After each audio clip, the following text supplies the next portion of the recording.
పక్కన చూసుకుంటే తెలంగాణలో కేసీఆర్ గారు కేటీఆర్ గారికి వర్కింగ్ కమిటీ ప్రెసిడెంట్ కింద టీఆర్ఎస్ ఇచ్చారు. ఇక్కడ తెలుగుదేశంలో కూడా ఈసారి అదే జరగబోతుంది అంటారా?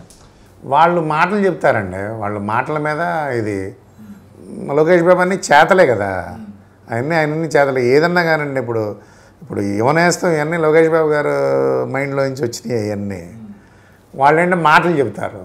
మాటలు చెప్పేవాడు ప్రతి ఒక్కడు నాయకుడు కాదు, మాటలు చెప్పనోడు నాయకత్వం లేనివాడు కాదు. అంటే మీరు దగ్గర నుంచి చూసుంటారు లోకేష్ గారిని. అంటే కొంతమంది అంటూ ఉంటారు చంద్రబాబు గారికి ఉన్న రాజకీయ చాణక్యత చతురత లోకేష్ గారికి లేదు అని. అందులో ఎంతవరకు నిజం ఉందంటారు? అంటే రాజకీయంగా ఆయన మాట్లాడే విధానం చంద్రబాబు గారితో లోకేష్ గారికి పోల్చి చూస్తే చాలా తేడా ఉంటుంది అని అంటుంటారు. అంటే ఈయనకి 68 ఏళ్ళు 70 ఏళ్ళు వచ్చినాయి కాబట్టి అనకూడదు.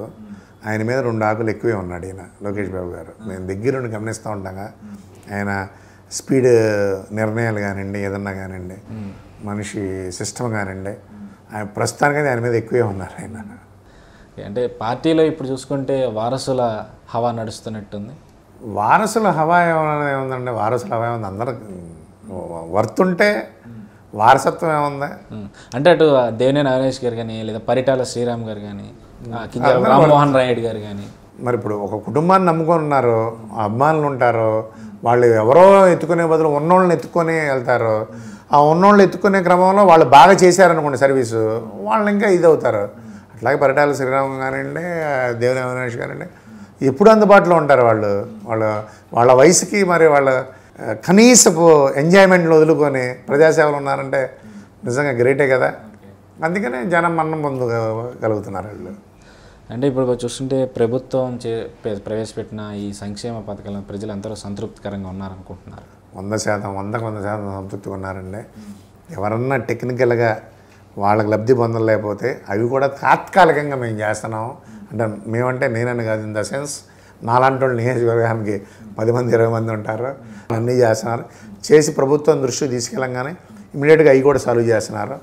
ఇప్పుడు ఏమైనా టెంపరీగా 1-2 నెలల్లో కొంచెం బ్రేక్ అయినాయి. ఆ బ్రేక్ అయినా ఏమన్నా వాళ్ళని క్యాష్ చేసుకోవడానికి ప్రతిపక్షాలు బురజల్లటమే, కానీ నెల తర్వాత ఇంకా అద్భుతంగా ఉంటుందండి. అంటే ఇలా ఏదైనా ఎవరికైనా సమస్య వచ్చి మీ దగ్గరికి వస్తే మీరు వాళ్ళతో గంటల్లో వెచ్చించి ఎన్ని అవర్స్ అయినా అని అది సెటిల్మెంట్ అయ్యే వరకు కూడా అక్కడే కూర్చుంటారు అని విన్నాము. నేను ఉదయం వ్యాపారం చూసుకుంటానండి. నేను చెప్పాను కదా, తెలుగుదేశం సిస్టమ్ మా సిస్టమ్ అంతా అక్కడి నుంచి నేర్చుకుందని.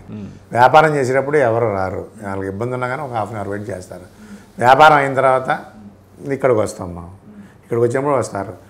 నేనేంటంటే ఈ ఉభయల్ని, ఇప్పుడు పోలీస్ స్టేషన్కి వెళ్తే ఒక సైడ్ కేసు కడతారు, ఒకళ్ళు ఇది అవుతారు. ఉభయల్ని సాటిస్ఫాక్షన్ చేసి, అది భార్యాభర్తల దగ్గర నుంచి పల్లెటూరులో 5,000 దగ్గర కూడా అది కొంచెం ప్రెస్టేజ్గా అయిపోయి ఇదిగా ఉంటాయి. అలాంటివన్నీ ఇద్దరిని ఉభయల్ని సాటిస్ఫై చేసి వాళ్ళ ఇగో సాటిస్ఫాక్షన్ చేసి పంపిస్తే వాళ్ళు హ్యాపీగా వెళ్ళిపోతారండి. అందుకనే దాంట్లో ఇది చిన్న సమస్య కదా అని చెప్పేసి అని మనం లేచి అయిపోండి అంటే వాళ్ళంత దూరం నుంచి వచ్చి మన కోసం 10 కిలోమీటర్లు 15 కిలోమీటర్ల నుంచి వచ్చి రక్తహస్తాలు వెళ్తే ఎలాగది. అందుకని అలాగన్నీ మనం సాల్వ్ చేస్తూ ఉంటాం మొత్తం.